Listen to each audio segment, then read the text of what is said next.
Francine Dessys et je suis conseillère pédagogique au CLAP, la partie Centre Ressources Illettrisme.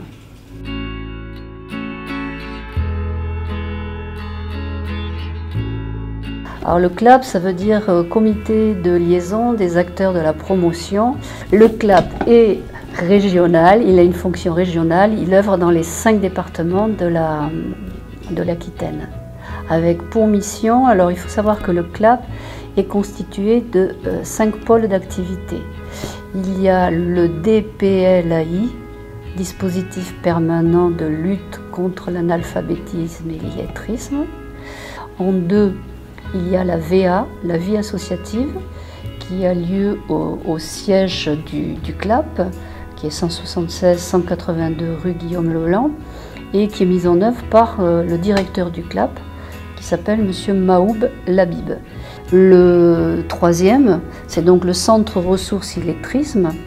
Nous sommes actuellement 4 conseillères pédagogiques. Nous intervenons sur les 5 départements et la mission consiste à accompagner les formateurs, qu'ils soient salariés ou bénévoles, dans leur démarche pédagogique auprès d'apprenants qui relèvent des savoirs de base.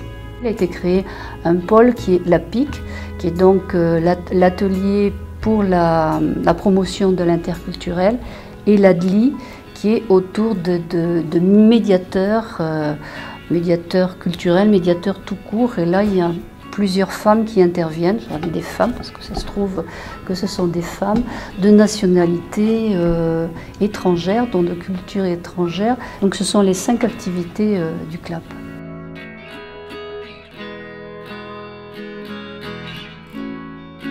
Je connaissais le campus de Bissy à titre perso, je suis venue plusieurs fois si je puis dire, dans les parages, et ça me semblait intéressant de voir comment ouvrir aussi à des universitaires la problématique des savoirs de base.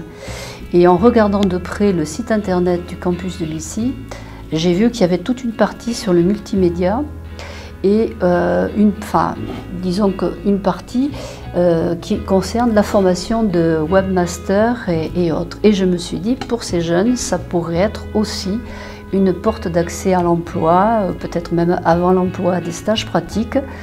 Et c'est en ce sens-là que j'ai pris contact avec la direction en disant nos cœurs de métier sont peut-être différents, mais les supports pour arriver à l'apprentissage, la mise en lumière d'une activité, finalement c'est toujours le multimédia et peut-être avons-nous des points communs à développer. www.cri-aquitaine.org.